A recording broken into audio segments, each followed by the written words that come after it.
Hey, yeah.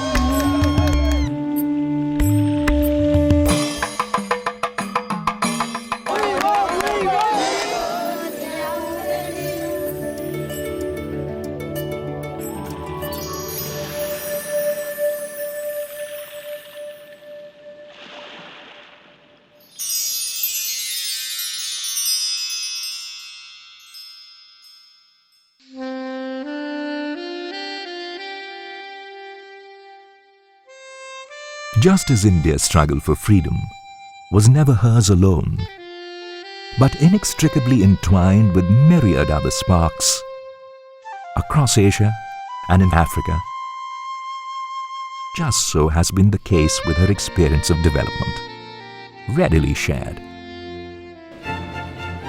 Even as a newly independent nation, India took a conscious decision to share her expertise to help build national capacities of others trying to build their nations anew. Therefore, on the 15th of September 1964, the Indian Cabinet formalized this abiding commitment to South-South cooperation by announcing the Indian Technical and Economic Cooperation Programme, or ITEC, under which India would share her experiences of learning with other nations, building partnerships to fight poverty and backwardness. Little wonder then, today, India annually hosts a multitude of professionals from across 161 countries of the South. Recognizing human resource capacity building as an imperative for nation building. Coming here, I have seen that the Indian government will have even opted that I wouldn't waste my money to train other people, because there are people in India who still need these small monies. But the Indian government has said that no, let us go and bring people from outside and come and train them. It's a very wonderful recommendation I would do anywhere I get a platform. Capacity building, however, is only one aspect of India's development cooperation initiative.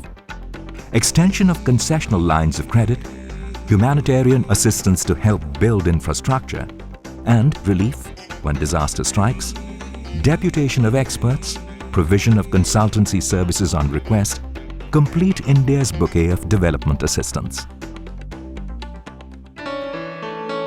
However, it is not an easy task, considering India faces unique challenges of her own.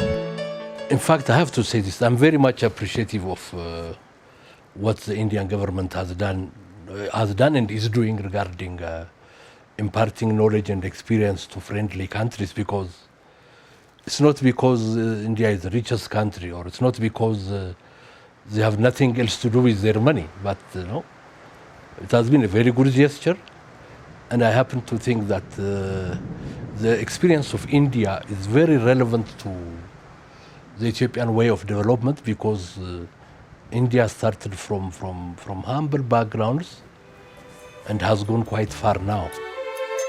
India's journey this far only strengthened her belief that the stark dichotomies inherent in the North-South model of development could not be the way forward for countries of the South, and they could only grow in partnerships based on mutual trust and dignity. When we started in 1964, the philosophy was to be responsive to the needs of other countries, to be open to sharing experiences, and to trying to work with a sense of solidarity with other developing countries. Today, as we celebrate 50 years of this unique endeavor, India continues to uphold the guiding philosophy and spirit as enunciated by the founding fathers, to ensure that the ITEC program remains completely demand-driven, its structure and diversity reflecting needs of partner countries. India, without hesitation, opens doors to some of her best and finest institutions for all those seeking to upgrade their knowledge and skills. I am proud that I have performed my MTech from IIT Roorkee. Get to know that there is an ITEC scholarships for the whole Sudanese officers, and I was very lucky to apply and got the chance to make the interview, and finally here doing my MTech at IIT Roorkee. Each and every participant in the ITEC courses comes from a different nation, diverse background and profession. However, all of them seem to know about one aspect of India for sure.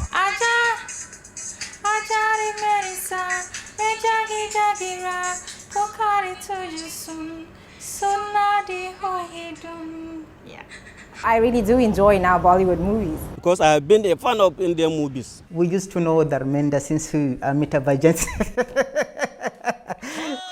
Imagine the delight of the ITEC trainees at ITEC, Mohali, when they were invited to act in a Punjabi film.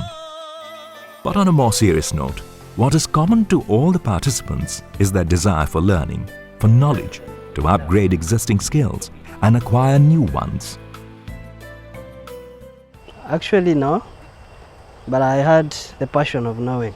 Because I want to enhance my English. There is a lot of focus on leadership and management of the team, of the projects as well. That's why I believe that this will really help me to improve the way I work. And one aspect is the use of the biogas that we've learned. It's simple technology which can be used in our various villages to improve their lifestyle. We are lucky we came, there is election here in India. So we visit some centers, see the photo, I see the machine, how it works, what they are doing. It's really interesting.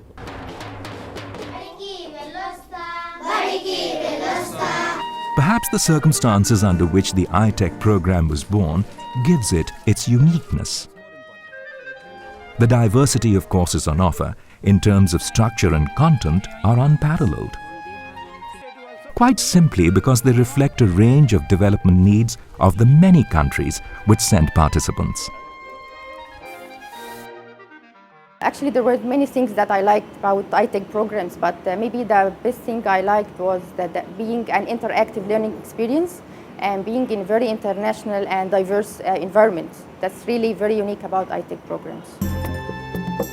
Be it enhancing spoken English or learning about fragrances, as new skills acquired build their confidence, no goal seems out of reach. In the future, yes, I'm aspiring to be, if not even the Director General in charge of the CID headquarters, then one of the topmost. So I'm very interested to become a very good manager in the near future. Another chance to improve my knowledge so that I can create or to create my own company about the essential oils or the fragrance or the flavors. I was recently appointed to general manager, and actually when I took the course I was a senior economist, so it has helped me a lot in my career. India, interestingly, also becomes a gateway for many of the participants to meet people from so many countries of the world at the same time and at the same place. To live and learn with people from so many nations is not only a rare opportunity, but also an education in itself.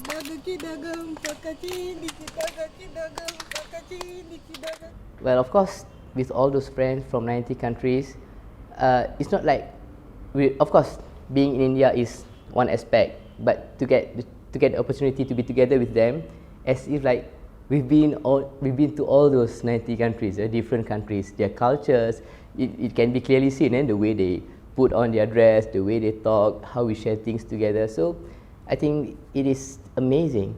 We are in touch with my classmates from different countries and different culture, from Argentina, Brazil, Sri Lanka, India, and also Latin American countries. And I think it's a very good starting point for peace creation in the world. Because the more you learn about your brother, you know his differences, then you can live with peace. And the learning never stops. Even as they leave their classrooms, the entire country seems to become a classroom for them. The colors, sights, smells, sounds and food of India, her culture and diversity, history and monuments all seem to teach them something.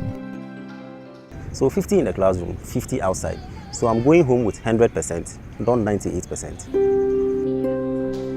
And as India gives, she too receives in abundance.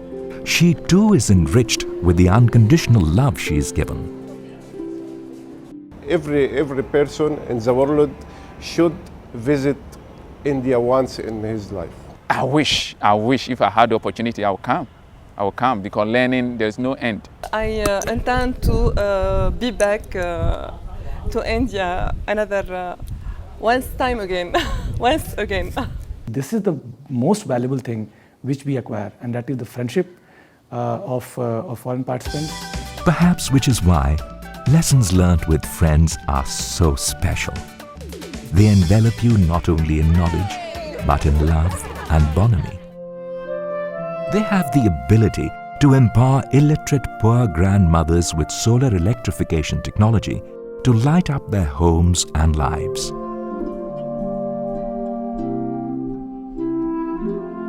They help build roads to prosperity. They enable young professionals with new skills to help them translate their aspirations for a better life into reality. But most importantly, they help build bridges which transcend distances of language, color, creed, and nationality, helping one to understand, accept, and celebrate the other as a friend forevermore.